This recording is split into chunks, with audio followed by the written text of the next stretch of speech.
management side, some people would think, well, you would automatically be for these supposed tools. So what do you tell people when they say, well, how come, wouldn't you want extra tools to be in a stronger bargaining position? What I would say is what I said before. Collective bargaining has worked in our district.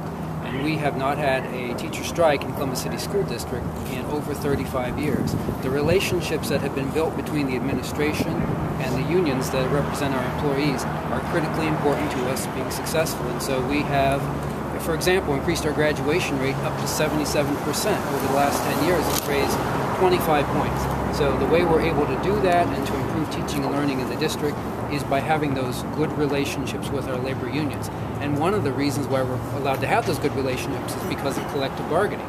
We go to the table with the same power as the other side does because they have the right of collective bargaining. So they don't come to us with their hats in their hands and say, here's what we want, and we say no. It's a partnership that we have developed, and collective bargaining is a critically important part of that. So, Mr. Baker, as a board member, if issue 2 were to hold, would you then reject, I guess, what would be suggestions from your bargaining union? Would you vote for contracts and other work rules that would cause a strike? Well, I certainly am going to continue to support the employees of the district because only through the employees of the district are we able to achieve our means.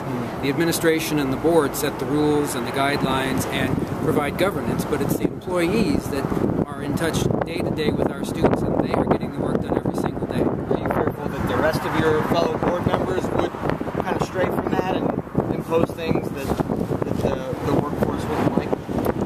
My colleagues on the board of the Columbus City Schools would not be likely to turn against our employees. But keep in mind, there are over 600 school districts in this state, and so I'm fearful not only of our employees for how future boards may treat them, but also for public employees around the state. And so when you were talking about how this would be bad for Columbus City Schools, it sounds like you're maybe thinking about more down the road for when you have a different board.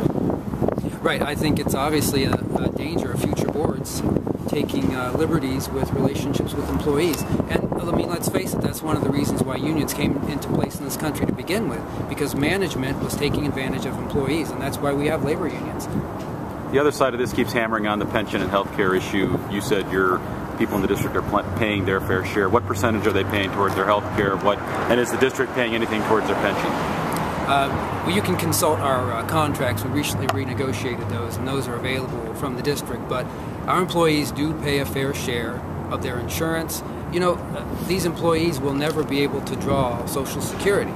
So they are paying into their retirement funds, and they're paying their fair share. And so they deserve to have a good retirement, just like anybody else who's paid in over the life of their career into Social Security. So I don't understand why people think that public employees should have a less comfortable retirement than other employees. It doesn't make any sense to me. So we have teachers who have worked 20, 25, 30, 35 years in the district, and they have paid in every single one of those years into the retirement fund. So of course they deserve a good retirement. They have earned it. They've worked hard for it. But you don't know the percentages, though? I don't. Okay. Is there a pension pickup in your district? The district does some of that, yes. And you can get those particulars from the district. You know, I'd like to say something about shared sacrifice. You know, everybody knows that times are tight and there's constraints to budgets. Public employees in the state of Ohio have made over $350 million of sacrifices, pension cut, budget salary cuts, and the legislators have crafted loopholes in Senate Bill 5 that have exempted themselves from pay and benefit reductions. In fact, they've given themselves 17 to 26% raises recently. So we're looking at sharing that sacrifice. Public employees have stepped up and sacrificed to the tune of $350 million. And at the same time, our local communities are getting squeezed from the top by having tens of millions of dollars cut from their local budgets. So this is coming to all middle class, both private and public sectors.